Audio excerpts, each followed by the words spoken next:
രേണു സുധിക്ക് കേരളത്തിൽ കിട്ടിയ കണ്ടന്റ് എന്താ?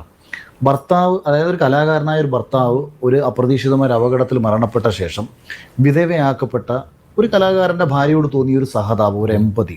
ഹലോ ഗൈസ്, നമ്മുടെ അഖിൽമാരാർ ബിഗ് ബോസ് വിന്നർ പുള്ളിക്കാരൻ നമ്മുടെ രേണു സുധീനെ കുറിച്ചിട്ട് കുറച്ച് കാര്യങ്ങൾ പറയുന്നുണ്ട്.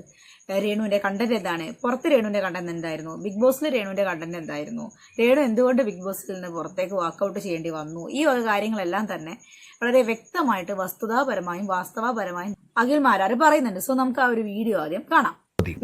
ലൈവ് കാണുന്ന ആളെന്നൊക്കെ പറഞ്ഞു ഈ പുറത്ത് കിടന്ന് കാണി രേണു സുധിയെ ബിഗ് ബോസിന് പറ്റിയ മെറ്റീരിയൽ അല്ല രേണു സുധി. അവരെങ്ങനെ കേരളത്തിൽ ശ്രദ്ധിക്കപ്പെട്ടത് നിങ്ങളൊന്ന് ആലോചിക്കുക. നമ്മളെപ്പോഴും ഒരാളെ എടുക്കുമ്പം അയാളെ കൊണ്ട് ഇങ്ങനെ ഒരു കണ്ടന്റ് ഉണ്ടാക്കാമെന്നാണ് ആദ്യം ആലോചിക്കേണ്ടത്. അത് ശരിയാണ് കേട്ടോ. രേണു സുധിക്ക് പ്രത്യേകിച്ച് കണ്ടന്റ് കാര്യങ്ങളൊന്നും തന്നെ ബിഗ് ബോസിന്റെ അകത്ത് കൊടുക്കാൻ പറ്റില്ല എന്നുള്ള കാര്യങ്ങളൊക്കെ എനിക്ക് നേരത്തെ അറിയാം. കാരണം അവര് പുറമെ കൊല്ലം സുധി എന്ന് പറയുന്ന അവരുടെ ഭർത്താവിനെ മാത്രമാണ് കണ്ടന്റ് ആക്കി കൊണ്ടു നടന്നിരുന്നത്. അവർക്ക് അതല്ലാതെ വേറൊരു കണ്ടന്റ് ഇവിടെയുമില്ല അവിടെയുമില്ല. ഓക്കെ, അവർക്ക് പ്രത്യേകിച്ച് വേറെ കാര്യങ്ങളൊന്നും സംസാരിക്കാനില്ല. അവരുടെ ഫാമിലി, കൊല്ലം സുധി, ഈ കാര്യങ്ങളൊക്കെ റിലേറ്റ് ചെയ്ത് വരുന്ന കാര്യങ്ങൾ മാത്രമേ അവർക്ക് സംസാരിക്കാനുള്ളൂ. അതാണ് അവരുടെ കണ്ടന്റ്. ബിഗ് ബോസും ടീമും എന്തോ വലിയ കണ്ടന്റ് കൊടുക്കും, കേരളം നിന്ന് കത്തും, അവരുടെ TRP വല്ലാതെ കൂടും എന്നുള്ള ചിന്തയിലൊക്കെയാണ് പുള്ളിക്കാരിനെ ഇതിനു മുമ്പ് ഏതൊരു വീഡിയോക്കകത്ത് ആരോ പറഞ്ഞ പോലെ കൊത്തിയെടുത്ത് കൊണ്ടുപോയത്. ദയാച്ച് പറഞ്ഞത് കൊത്തിയെടുത്ത് മോഹവില കൊടുത്ത് കൊത്തിയെടുത്ത് കൊണ്ടുപോയത്. രേണു സുധിക്ക് കേരളത്തിൽ കിട്ടിയ കണ്ടന്റ് എന്താ?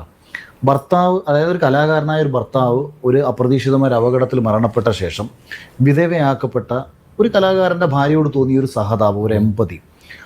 ആ ഒരു എമ്പതിയിൽ ഒരുപാട് ആൾക്കാർ അവരെ സഹായിക്കാൻ തീരുമാനിച്ചു.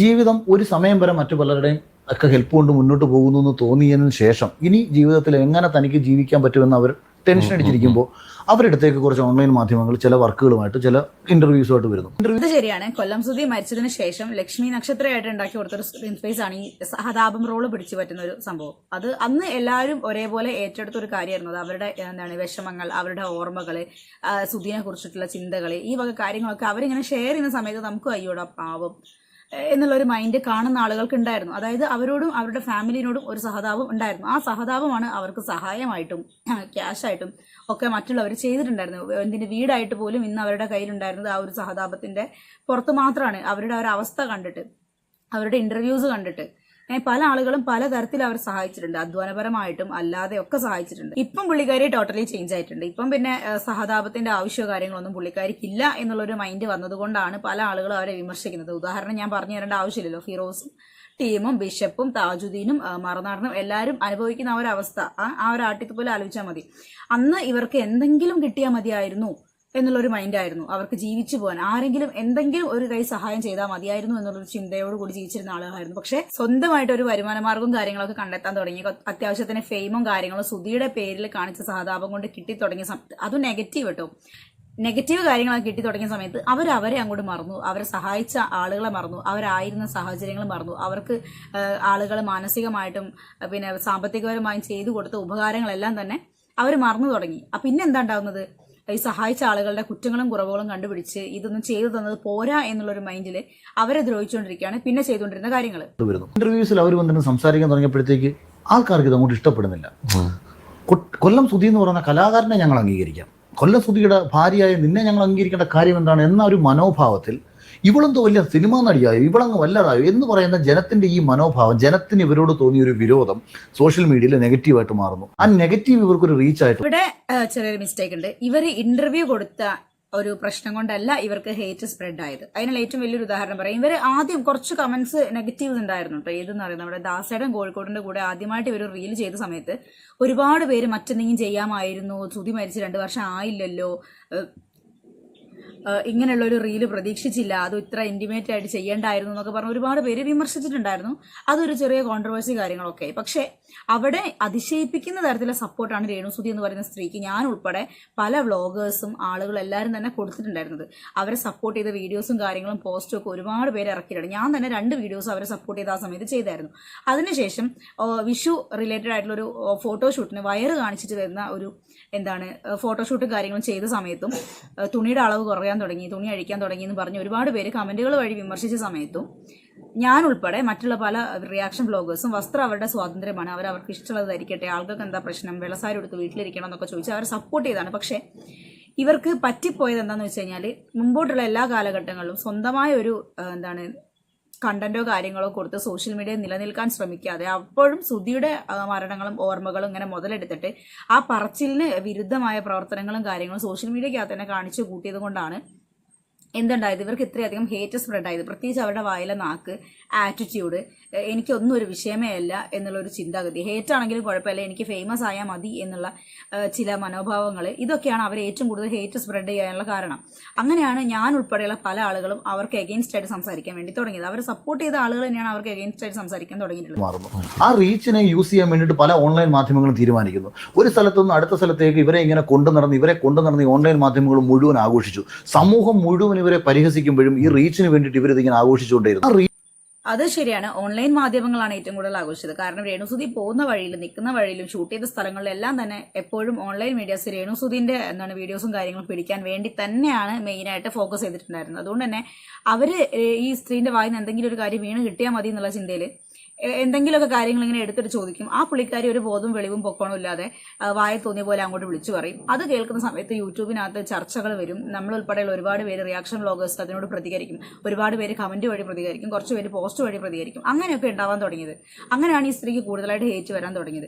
പറയേണ്ട കാര്യങ്ങൾ എവിടെ പറയണം, എന്തൊക്കെ പറയരുത് എന്നൊരു ചിന്തയോ കാര്യങ്ങളോ ആ സ്ത്രീക്ക് ഇല്ല എന്നുള്ളതാണ് അവരുടെ ഇന്റർവ്യൂസ് വഴി ഈ ഓൺലൈൻ മീഡിയാസിന് കൊടുക്കുന്ന ചെറിയ ചെറിയ ബൈറ്റ്സ് വഴിയൊക്കെ നമുക്ക് മനസ്സിലാവാൻ വേണ്ടി സാധിക്കുന്നത്. പിന്നെ കുറേയൊക്കെ അവരുടെ ഭാഗത്തുള്ള മിസ്റ്റേക്സ് ഉണ്ട്. അവർ പോകുന്ന സ്ഥലത്തും വരുന്ന സ്ഥലത്തും ഒക്കെ തന്നെ അവർ ഓൺലൈൻ മീഡിയാസിനെ വിളിക്കുന്നുണ്ട് എന്നുള്ളതും ചില ആളുകൾ പറഞ്ഞ് സോഷ്യൽ മീഡിയക്കകത്ത് നിന്ന് തന്നെ വ്യക്തമാണ്. അവർക്ക് അവരുടെ പേഴ്സണൽ സ്പേസിനകത്തേക്കൊന്നും ഈ സോഷ്യൽ മീഡിയയ്ക്ക് ആരെ വിളിക്കേണ്ട ആവശ്യമൊന്നുമില്ല. പ്രത്യേകിച്ച് അവരുടെ വീട്ടിൽ നടന്ന ചടങ്ങിന്റെ സമയത്തൊന്നും ഈ ഓൺലൈൻ മാധ്യമങ്ങളെ വിളിക്കുകയും അവിടെ നടന്ന സാധനങ്ങൾ പകർത്തി സോഷ്യൽ മീഡിയയ്ക്കകത്ത് ഇടാനുള്ള ഒരു സാഹചര്യം ഉണ്ടാക്കി കൊടുക്കുകയൊന്നും ചെയ്യേണ്ട ആവശ്യം അവർക്ക് ഉണ്ടായിരുന്നില്ല. ഒരു ലിമിറ്റിനപ്പുറത്തേക്ക് കടന്നപ്പോൾ അവർക്ക് ചെറിയ വരുമാനം കിട്ടി തുടങ്ങിയപ്പോൾ അവർ അപ്പോഴത്തേക്ക് ഇവർ മേക്കപ്പ് ഇടുന്നു തുടങ്ങി. ഇവർക്കിടെ നീ ആരാ സുന്ദരിയാവാൻ ഇവിടെ? ഇപ്പം ജനത്തിനതൊന്നും ഇഷ്ടമല്ല. സുന്ദരിയാണെങ്കിൽ ഇപ്പൊ സെറീന ഒരു ഇത് ചെയ്തു കഴിഞ്ഞാൽ ആൾക്കാർ അത് അക്സെപ്റ്റ് ചെയ്യും. രേണുസുതി ചെയ്താൽ അക്സെപ്റ്റ് ചെയ്തില്ല. അതിപ്പോ ആരുടെയും കുഴപ്പമല്ല. അത് ഭയങ്കര വണ്ണമുള്ള ഒരാൾ മിസ്റ്റർ ഇന്ത്യ എന്ന് പറഞ്ഞിട്ട് ഇങ്ങനെ കയറി നമുക്ക് എന്തോ തോന്നുന്നു എന്ന് പറയാൻ എനിക്ക് ഇതിനകത്തൊക്കെ വ്യത്യസ്തതകളുണ്ട്. എല്ലാത്തിനകത്തും അതിൻ്റെതായിട്ടുള്ള ജനങ്ങൾക്ക് ഒരു റീഡിംഗ് ഉണ്ട്. പക്ഷേ ഇവരെ അതിന്റെ പേരിൽ പരിഹാസം, അപ്പൊ അതായത് സമൂഹം ഇവരെ പരിഹസിച്ചതും അതിലൂടെ കിട്ടിയ കണ്ടന്റും അതിലൂടെ കിട്ടിയ നെഗറ്റീവുമാണ് രേണുസുതി എന്ന് പറയുന്ന ഒരാളെ കേരളത്തിൽ പലർക്കും സുപരിചിതയാക്കി മാറ്റിയത്. അല്ലാതെ രേണുസുതി സ്വയം സൃഷ്ടിച്ച കണ്ടന്റ് എത്താം. കറക്റ്റായ ഒരു കാര്യമാണ്. ഇങ്ങനെ കിട്ടിയ നെഗറ്റീവ് റീച്ച് കൊണ്ട് മാത്രമാണ് കേരളത്തിൽ അറിയാത്തവരും കൂടെ രേണുസുദിനെ അറിയാനുള്ള കാരണങ്ങൾ.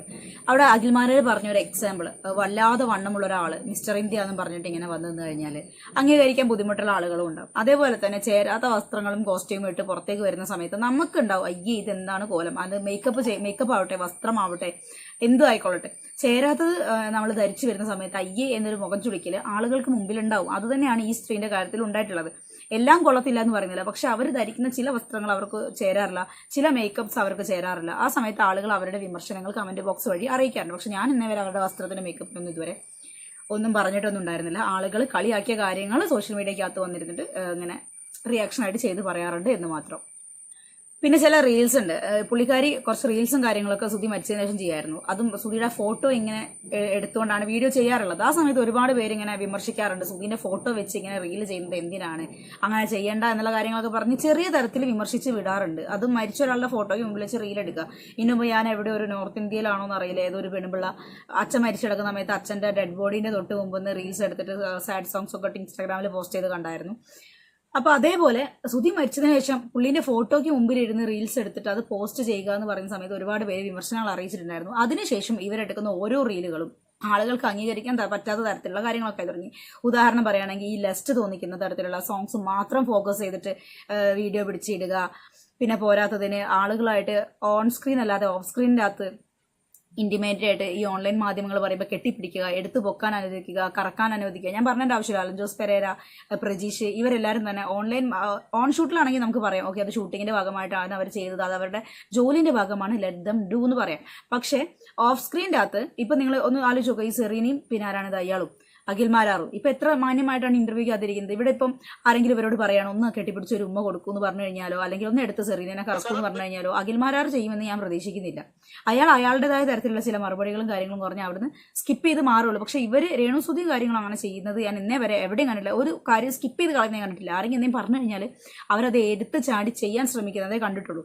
ലേറ്റസ്റ്റ് ആയിട്ട് ബിഗ് ബോസ് പോകുന്നതിന് മുമ്പ് പച്ച കരിമ്പുന്നുണ്ട് ചെത്തിക്കടിച്ചുകൊണ്ട് എന്നുള്ളൊരു പാട്ടിൻ്റെ അകത്ത് വളരെ ഇൻറ്റിമേറ്റ് ആയിട്ട് അവരുടെ കൂടെ ഒരു ആൽബം എങ്ങാനും ചെയ്ത് ഒരു ആൽബം ചെയ്ത ആ പയ്യൻ്റെ കൂടെ വളരെ ഇൻറ്റിമേറ്റ് ആയിട്ട് ഇങ്ങനെ ഇതിലൊക്കെ മുഖം വായിപ്പിക്കാനും താടി വായിപ്പിക്കാനുള്ള ഒരു അവസരം കൊടുത്തൊരു സോഷ്യൽ മീഡിയയ്ക്കകത്ത് റീല് ചെയ്തതും പേഴ്സണലി എനിക്ക് അത്രയോട് ഇഷ്ടപ്പെട്ടില്ല. കാരണം എന്താണെന്ന് വെച്ച് കഴിഞ്ഞാൽ അവർ അതിൻ്റെ തൊട്ട് മുമ്പത്തെ ദിവസം വരെ സുധീനെ കുറിച്ചിട്ട് സെൻറ്റിമെൻറ്റ് ഇറക്കുകയും സുധിയായിട്ട് ബന്ധപ്പെട്ട പോസ്റ്റുകളും കാര്യങ്ങളും ചെയ്യുക. അതായത് അവർ ഒരു റീലിടും, അവർക്ക് നെഗറ്റീവ് സ്പ്രെഡ് ആകുന്ന തരത്തിൽ ഒരു റീൽ അവർ പോസ്റ്റ് ചെയ്യും. തൊട്ടടുത്ത ദിവസം അവർ ചെയ്യുന്ന കാര്യം എന്താണെന്ന് വെച്ചാൽ പിന്നെ സുധിയായിട്ട് റിലേറ്റ് ചെയ്ത് എന്തെങ്കിലും ഒരു കാര്യം അവിടെ പോസ്റ്റ് ചെയ്ത് ചെയ്യും. കാരണം സുധീനോട് ഞാൻ ഇപ്പോഴും സ്നേഹത്തിലാണ്, സുധീൻ്റെ സെൻറ്റിമെൻറ്റ്സ് എനിക്ക് വേണം എന്ന് പറഞ്ഞിട്ട് അത് വഴിതിരിച്ച് വിടാൻ വേണ്ടി തൊട്ടടുത്ത ദിവസം സുധിയായിട്ട് റിലേറ്റ് ചെയ്ത് എന്തെങ്കിലും ഒരു പോസ്റ്റും കൂടെ അവിടെ ഇട്ടേക്കും. അല്ലാതെ രേണു സുധി സ്വയം സൃഷ്ടിച്ച കണ്ടന്റ് എത്താം. ഇപ്പോഴും ബിഗ് ബോസിൽ അവർക്ക് നല്ല റീച്ച് കിട്ടും. ഒരു ഫാഷൻ ഷോ മത്സരം നടക്കട്ടെ, ആ ഫാഷൻ ഷോ മത്സരത്തിൽ ആദിലയും നൂറയും ബാക്കിയുള്ള ഓരോരുത്തരും വേഷം കെട്ടി വരുമ്പോൾ രേണുസുതി വേഷം കെട്ടി വരുന്ന ആ ഒരു ഒറ്റ റീല് മതി കേരളത്തിൽ രേണുസുതി ബിഗ് ബോസിലുണ്ടെന്ന് അറിയാം. കാരണം ഇവർ എത്ര വേഷം കെട്ടി വന്നാലും ജനം അംഗീകരിക്കത്തില്ല. കാര്യം ജനത്തിനൊരു ധാരണയുണ്ട്, നീ എന്തിനാ ഇത് ചെയ്യേണ്ട കാര്യം, നീ ഇത് ചെയ്യാൻ ഇവിടെ നീ ആരുമല്ല, നീ വലിയ നടിയല്ല, നീ വലിയ സെലിബ്രിറ്റി അല്ല, നീ എന്തിനാ സെലിബ്രിറ്റിയാണ്, നിനക്ക് വേണമെങ്കിൽ വിധവ കളിച്ച് വീട്ടിൽ കുത്തിയിരുന്നാൽ പോലെ ഇവരവിടെ കിടന്ന് പട്ടിണി കിടന്ന് ചാവണം എന്നാണ് ഇവർ പറയുന്നത്. പട്ടിണിയെടുത്ത് ചാവട്ടെ എന്നൊന്നും പറയുന്ന തരത്തിൽ ആരെയും ഞാൻ ഇന്നേവരെ കണ്ടിട്ടില്ല. അവർക്ക് പറ്റാത്ത ചില വേഷങ്ങൾ അവർ ചെയ്യുന്ന സമയത്ത് അത് നിങ്ങൾക്ക് യോജിക്കുന്നില്ല, അഭിനയം നിങ്ങൾക്ക് പറ്റിയ പണിയല്ല, മറ്റെന്തെങ്കിലും നോക്കൂ എന്ന് പറയുന്നത് ഞാൻ കണ്ടിട്ടുള്ളൂ കേട്ടോ. നിങ്ങൾ ഇതേമാതിരി പട്ടിണിയെടുത്ത് ചത്തോ വിധവ കളിച്ച് വീട്ടിൽ കിടന്നോ എന്നൊക്കെ പറയുന്ന കമന്റുകൾ ഏതെങ്കിലും കണ്ടിട്ടുണ്ടെങ്കിൽ ഒന്ന് പറയാം. ഞാൻ ഉൾപ്പെടെ അവരുടെ അഭിനയത്തിനെ വിമർശിച്ചിട്ടുണ്ട്. കാരണം എന്താണെന്ന് വെച്ചാൽ അവർക്ക് അഭിനയിക്കാൻ അറിയത്തില്ല. ഞാൻ പറഞ്ഞിട്ടുണ്ടായിരുന്നു പോകെ പോകെ ചിലപ്പോൾ അത് ഇമ്പ്രൂവ് ചെയ്യാം. ജോർജ് ഉൾപ്പെടെ ഒരുപാട് നടന്മാര് അഭിനയത്തിൽ കഴിവ് തെളിയിച്ചിട്ടൊന്നും അല്ല ഇപ്പൊ ഈ കണ്ട നടന്മാര് മുൻനിര നടന്മാർക്കൊപ്പം അങ്ങനെ കടപിടിച്ച് നിൽക്കുന്നത്. അവർക്ക് അവരുടേതായ ഒരു അഭിനയ മികവ് തെളിയിക്കാൻ കാലങ്ങൾ എടുക്കേണ്ടി വന്നു. അതേ മാതിരി ഇവർക്കും പറ്റുമായിരിക്കാം, അതിന് ശ്രമിക്കണം എന്ന് മാത്രമേ ഞാനും എൻ്റെ വീഡിയോസിൻ്റെ അതൊക്കെ പറഞ്ഞിട്ടുള്ളൂ. അല്ലാതെ ഇവർ വിധ കളിച്ച് വീട്ടിലിരിക്കട്ടെ, പട്ടിണി ഇടന്ന് ചാവട്ടെ എന്നൊന്നും ആരും പറഞ്ഞിട്ടില്ല. അവർക്ക് പറ്റുന്ന ജോലി എടുക്കൂ എന്ന് ആളുകൾ അവരോട് പറഞ്ഞു ഞാൻ കേട്ടിട്ടുള്ളൂ. ഇപ്പൊ അടുത്തൊരു പാട്ട് പാടി, ഒട്ടുമിക്ക ആളുകൾക്കും അത് ഇഷ്ടപ്പെട്ടു, അവർ അത്യാവശ്യം നന്നായിട്ട് പാടുന്നുണ്ട്. അങ്ങനെയാണെങ്കിൽ ചില പാട്ടുകളിൽ ആൽബം സോങ്സ് ഒക്കെ പാടാൻ വേണ്ടി ശ്രമിക്കും, നിങ്ങൾക്ക് പാടുന്നതിൽ കഴിവുണ്ട് എന്നുള്ളത് ഒരുപാട് പേര് പറഞ്ഞിട്ടുണ്ട്. അത് ഒരുപാട് പേര് പ്രശംസിച്ചിട്ടുമുണ്ട്, നല്ലത് കണ്ട നല്ലത് എന്ന് പറയണം എന്ന് പറഞ്ഞിട്ട്. അപ്പോൾ അവർക്ക് അഭിനയത്തിനേക്കാളും കൂടുതൽ നന്നായിട്ട് ചെയ്യുന്നത് പാട്ടാണ്. ഒരു വിധത്തിൽ അത്യാവശ്യം നന്നായിട്ട് തന്നെ പാട്ടൊക്കെ പാടുന്നുണ്ട്. അതേപോലെ അവർക്ക് വേറെ എന്തെല്ലാം കാര്യങ്ങൾ ചെയ്യാം. അഭിനയം അവർക്ക് യോജിക്കാത്തതുകൊണ്ടാണ് ഒരുപാട് പേര് യോജിക്കുന്നില്ല എന്ന് പറയുന്നത്. അതുപോലും മനസ്സിലാക്കുന്നില്ല അവർ. പിന്നെ രേണുവിനെ സപ്പോർട്ട് ചെയ്ത ആളുകൾ വരെ രേണുവിനെ അഗേൻസ്റ്റ് തിരിയാനുള്ള കാരണം രേണുവിന്റെ പുച്ഛഭാവം, എല്ലാ കാര്യത്തിനോട് ഒരു പുച്ഛഭാഗം, എന്തെങ്കിലും ആയിക്കോളട്ടെ എന്നുള്ളൊരു മൈൻഡ്. എന്നെ ആരും എന്ത് വേണമെങ്കിൽ പറഞ്ഞു, എനിക്കതൊന്നും എൻ്റെ രോമത്തിൽ പോലും തൊടുന്ന കാര്യമേ അല്ല എന്നുള്ളൊരു മെന്റാലിറ്റി. ഈ കാര്യങ്ങളൊക്കെയാണ് രേണുവിനെ കൂടുതലായിട്ട് ആളുകളിൽ നിന്നും അകറ്റിയത് എന്ന് ഞാൻ പറയും. കാരണം രേണുവിന് ഒരുപാട് പേര് സപ്പോർട്ടും കൊണ്ട് വന്ന ആൾക്കാരായിരുന്നു. അവർ തന്നെയാണ് ഇപ്പം എഗെയിൻസ്റ്റ് ആയിട്ട് നിൽക്കുന്നത്. അപ്പൊ ഇതാണ് രേണുസുതിക്ക് കിട്ടിയ കണ്ടന്റ്. ആ കണ്ടന്റിന് അപ്പുറത്തേക്ക് ഒരെണ്ണം ഉണ്ടാക്കാൻ രേണുസുതിക്ക് അറിയുന്നില്ല. അതുകൊണ്ട് അവരെന്ന് പറയുന്ന സാധാ സ്ത്രീ, ഒരു സാധാരണക്കാരി, അവർ ഹൗസിനകത്ത് ഒറ്റപ്പെട്ടു പോയി. അവർ സത്യം പറഞ്ഞാൽ ഒറിജിനൽ ആണെന്ന് വേണമെങ്കിൽ പറയാം. അവർക്ക് കൊല്ലം സുധീരയ്ക്ക് അപ്പുറത്തേക്ക് അവർക്കൊന്നും ചെയ്യാൻ പറ്റുന്നില്ല. അവരതാണ് അവർക്ക് ആകെയുള്ള കണ്ടന്റ് അതാണ് എനിക്ക് ഒരുപക്ഷെ ഇടയ്ക്കിടയ്ക്ക് ഇപ്പൊ കയറി ഉടനെ സുധിച്ചേട്ടാ ഞാൻ വന്നു എന്ന് പറഞ്ഞത്.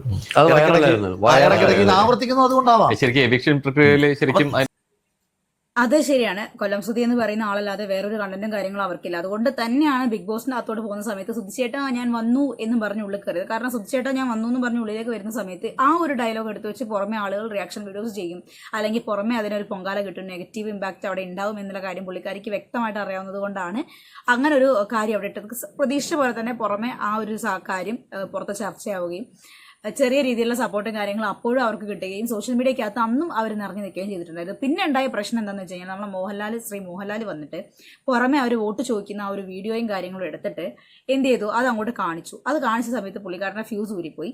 അതിനുശേഷം പുള്ളിക്കാരി ഭയങ്കര എക്സ്ട്രാ ഡീസൻ്റ് ആയി. പിന്നെ പേരിൻ്റെ കാര്യം അനുമോള് പറഞ്ഞു, അപ്പോൾ വീണ്ടും ഒന്നും കൂടെ ഫ്യൂസ് പോയി. പിന്നെ അതിലും കൂടുതൽ എക്സ്ട്രാ ഡീസൻ്റ് ആയി.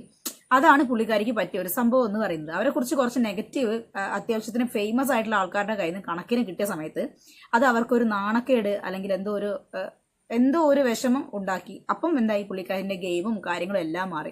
പിന്നെ സുധി എന്ന് പറയുന്ന ആൾ തന്നെ ആയിരുന്നു അവരുടെ കണ്ടന്റ് എന്ന് പറയുന്നതിന് ഏറ്റവും വലിയ ഉദാഹരണമാണ് കൺഫെഷൻ റൂമിൽ പോയിരുന്നിട്ട് എൻ്റെ സുധിച്ചേട്ടൻ വീട്ടിലെ മക്കളെ കൂടെ ഉണ്ട്, മക്കളെ നോക്കിക്കൊണ്ടിരിക്കുകയാണ്, സുധിച്ചേട്ടൻ ഞാൻ ഇവിടെയുണ്ട്, സുധിച്ചേട്ടൻ അവിടെ മക്കളെ നോക്കിക്കോളൂ എന്നൊക്കെ പറഞ്ഞ് ഡ്രാമാറ്റിക് ആയിട്ട് സംസാരിച്ച കാര്യങ്ങളും കേൾക്കുന്ന സമയത്ത് സുധി തന്നെയായിരുന്നു അവരുടെ കണ്ടന്റ് ബിഗ് ബോസിനകത്തും എന്നുള്ള കാര്യങ്ങൾ മനസ്സിലാവുന്നുണ്ട്. പിന്നെ ഞാൻ എൻ്റെ ആദ്യത്തെ വീഡിയോസിൽ ഞാൻ പറഞ്ഞിട്ടുണ്ടായിരുന്നു, ഇവർ ചെയ്യുന്നത് പുറമെ ഇവർക്കുണ്ടായിരുന്ന നെഗറ്റീവ്സും കാര്യങ്ങളും ബിഗ് ബോസ് ഹൗസിൽ അകത്ത് പോയിട്ട് വെളുപ്പിച്ചുകൊണ്ടിരിക്കുക. അതാവുന്ന സമയത്ത് ഒരുപാട് ഓൺലൈൻ മാധ്യമങ്ങൾക്ക് ഇന്റർവ്യൂസ് കൊടുക്കുന്നതിന് പകരം ബിഗ് ബോസിന്റെ ഏതെങ്കിലും ഒരു ക്യാമറയ്ക്കകത്ത് പോയിരുന്ന് പറഞ്ഞു കഴിഞ്ഞാൽ ബിഗ് ബോസ് അത് എയർ ചെയ്താൽ ഒരുപാട് ജനങ്ങളിലേക്ക് എത്തും. അപ്പം എന്തുകൊണ്ടും അതാണ് ലാഭം. അതുകൊണ്ട് പുള്ളിക്കാരി പുറത്തുണ്ടായിരുന്ന സാധനങ്ങളൊക്കെ വെളുപ്പിച്ചെടുക്കാനാണ് അകത്ത് പോയിട്ട് ശ്രമിച്ചിട്ടുണ്ടായിരുന്നത് എന്നുള്ള കാര്യങ്ങൾ വ്യക്തമാണ്. നിർഭാഗ്യവശാൽ നമ്മുടെ ബിഗ് ബോസ് ആണ് എന്ത് ചെയ്തു, ഈ വക കാര്യങ്ങളൊന്നും പുറത്തേക്ക് എയർ ചെയ്തിട്ടില്ല. പ്രത്യേകിച്ച് എയർ ചെയ്യാൻ മാത്രത്തിന് പറ്റിയ കണ്ടന്റോ കാര്യങ്ങളോ ഒന്നും തന്നെ അവർ കൊടുത്തിട്ടുണ്ടായിരുന്നില്ല എന്നുള്ളതും വ്യക്തമായ കാര്യമാണ്. അപ്പം അഖിൽമാര് പറഞ്ഞ കാര്യങ്ങളെല്ലാം തന്നെ സത്യമാണ്. എനിക്ക് സത്യമായിട്ടാണ് തോന്നുന്നത്. നിങ്ങളുടെ അഭിപ്രായങ്ങൾ കമന്റ് ചെയ്യാം. മറ്റൊരു വീഡിയോ കാണുന്നവരെ ബൈ.